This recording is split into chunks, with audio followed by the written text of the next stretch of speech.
Hello, everybody. This is the last of our series of our 105th anniversary social media campaign where we interview the 5 past chief actuaries or their family.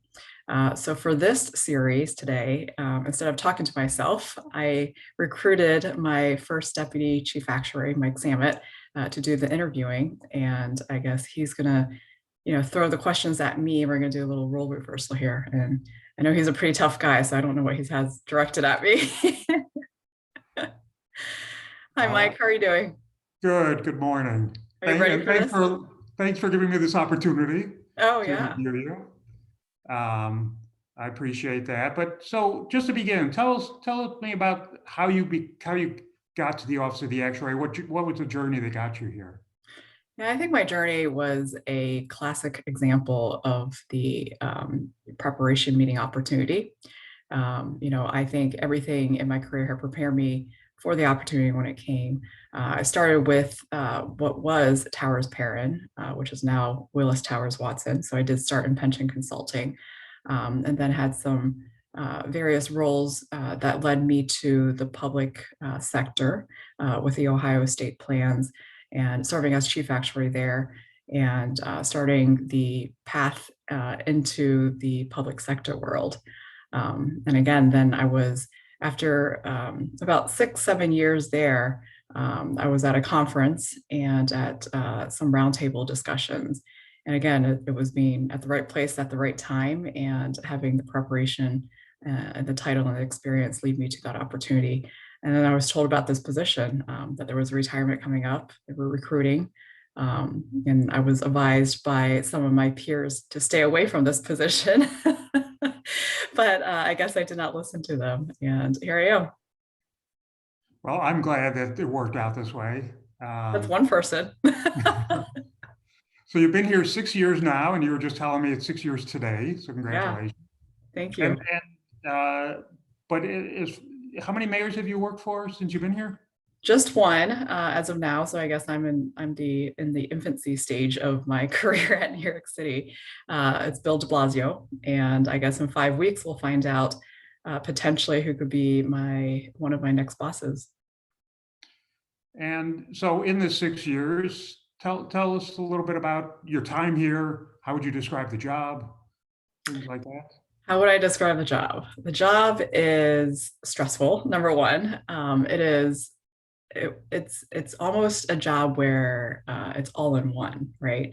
And I see it as even equivalent to a mini CEO position because I am running the city agency, and despite the title of being chief actuary, my job extends much beyond just doing the technical actuarial work. We do stuff like budgeting, succession planning. I have to worry about IT security. We've been discussing a lot, obviously, about transitioning the staff back to the office. There's EEO policies that we need to deal with. I've worked with the media, and I think in other industries, there's a lot of regulations that companies need to keep their ear to the ground to make sure that just the changing environment of the legal structure, what kind of risks or changes to their business do they need to be aware of. And I think we have elements of that too with fiscal notes, right? A lot of our plan provisions, if not all, are in state statute. And when things change, obviously that's going to directly affect our work in calculating the actuarial liabilities. So there's keeping abreast of what's going on there too. And just working with so many different board members and different agencies around the city, it's about relationship building too. So it's everything I went to school for and more, I would say. So it's stressful, but I would assume oftentimes very enjoyable, challenging. It definitely is. I could not be doing everything I do if I didn't enjoy it. Right? It is obviously it can be very stressful at times, and if I didn't have a passion for actuarial science and helping the public servants, both the members and the retirees of the city, and just really providing financial security for them. If I did not have that as a passion, I don't think I would do this for fun necessarily. Well, and obviously, as you just described, being chief actuary is a huge responsibility. and you came from state of Ohio, which is obviously much different. So how has your life changed since you've gotten here? I've got more gray hairs. That's definitely changed. Just the learning experience, I would say. And you get so many things thrown at you at this job. And it's almost like a time warp in the sense that, I've been here 6 years, as you noted, but I feel like I've had a career, like lifetime career of learning opportunities. And so I think that's definitely changed, my career trajectory in that sense, and the learning curve. But just having the platform to to do my work in a city and a municipality that a lot of the country turns to sometimes to see how we adopt things or how we do things. And having that platform, I think, comes with responsibility, right? That if you're seen as a leader in the industry, you have that responsibility to take things, to serve as an example to other people, so other people look up to you, and you know, being just an advocate for things, or having a position in certain issues that other people look upon you to be an example for. And I assume you feel like you're learning every day, whether it's technical things, how to deal with the politics, everything else. Definitely. I mean, just as much as if you had a friend that you've known for decades, you still learn new things about them, right? So that can be translated to relationships with, working relationships with, all the constituents that we work with in our office.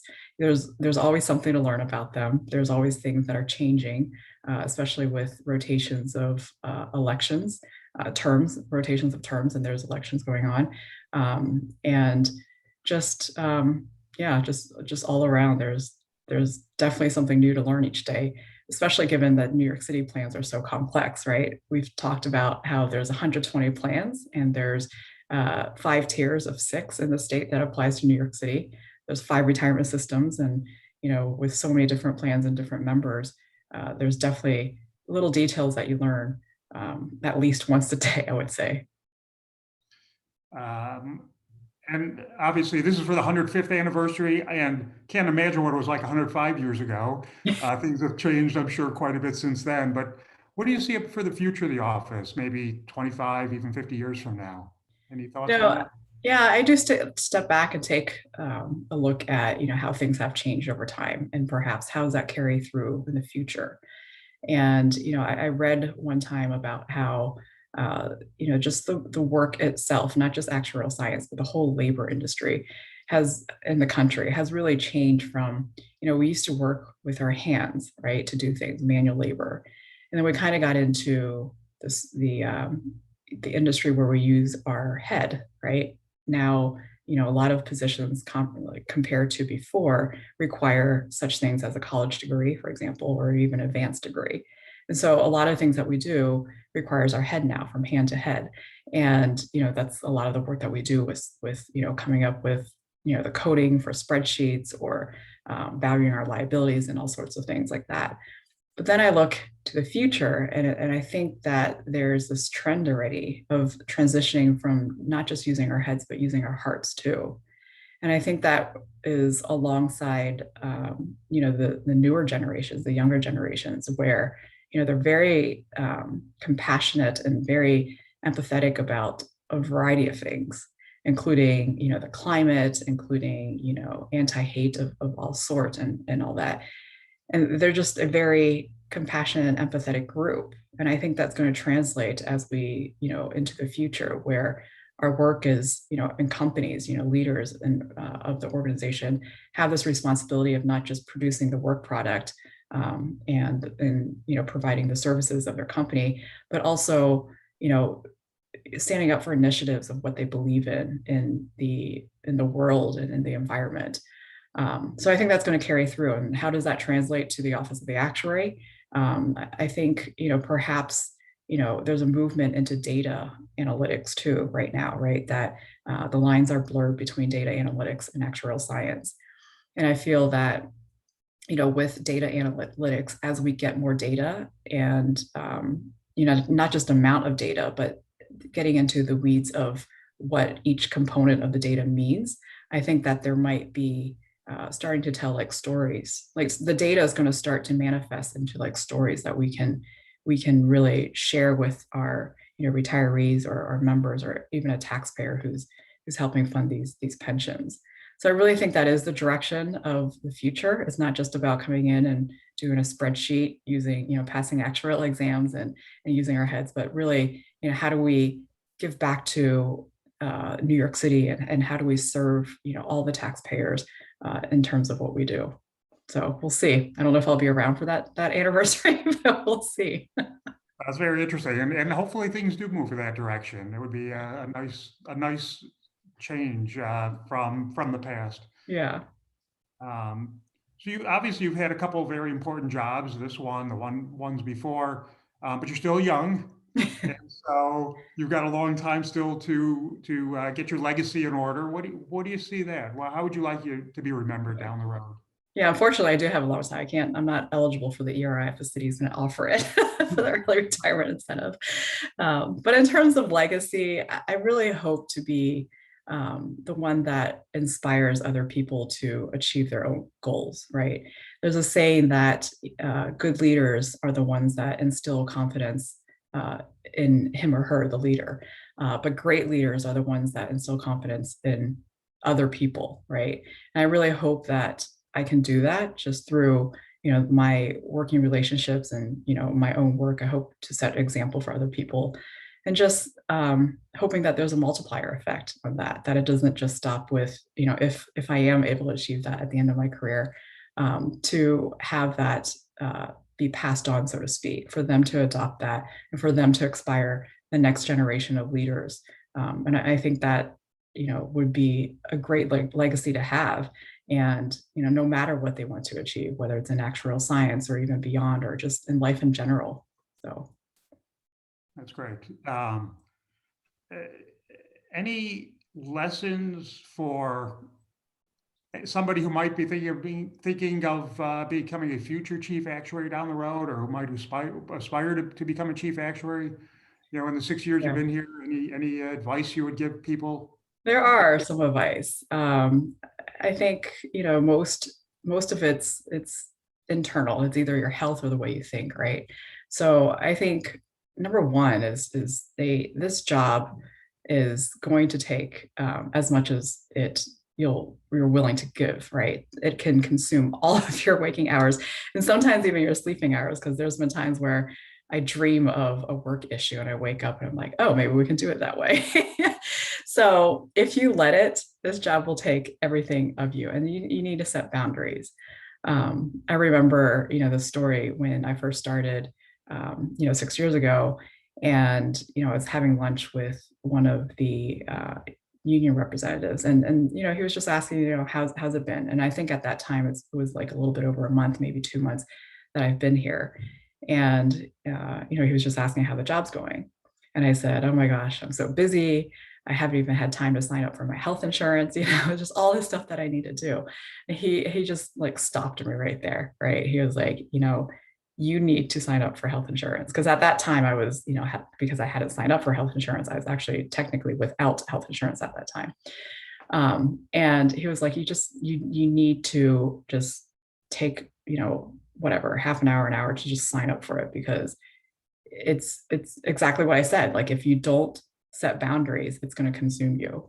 And so, long-winded answer to the question of like, you need to take care of yourself first, because if you don't, you can't give to this world, right? Like you are the one, if you want to pursue anything, you have to take care of yourself first. And that advice goes down to, more explicit advice would be just the things like I solely believe that sleep is probably the single most important thing for long life and good health. And so I say, get your sleep. I would say the next thing is probably like drink your water, because dehydration could cause bad things. And just try lowering your stress and do a digital detox from time to time, because again, your eyes are staring at the screens all the time, right? So yeah, so there's that. I would say that this job can feel very overwhelming sometimes, especially with larger tasks.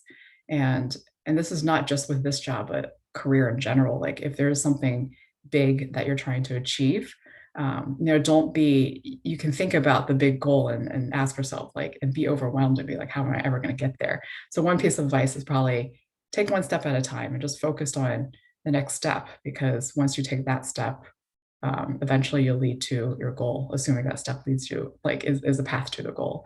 So, focus on one step at a time. I would also say, one quote that I've read that I thought was very good is that you don't have to be great to start, but you do have to start to be great. And that's just so many things, again, not just in this position, but in life in general, that, if you got to start somewhere, right? And don't ever procrastinate simply because like you think you're not good enough, because you just need to start. So that's one piece of advice. And then lastly, I would say that, another quote is persistence overcomes resistance. And that has, I think, gotten me through a lot of things. And, I have shared stories before where the actuarial exam process was not exactly easy for me. Like I failed probably more exams than I've passed. I definitely have.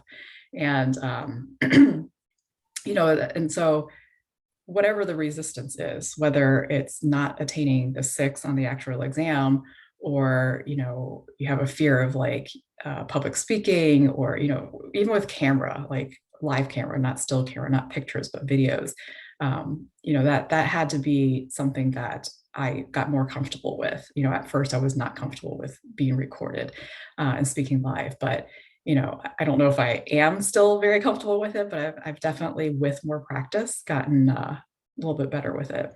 And then I think, that applies to the job too. There's been resolutions that I've brought to the board of recommendations, of actuarial recommendations, that might not have, gotten the board approval the first time I bring it to the board.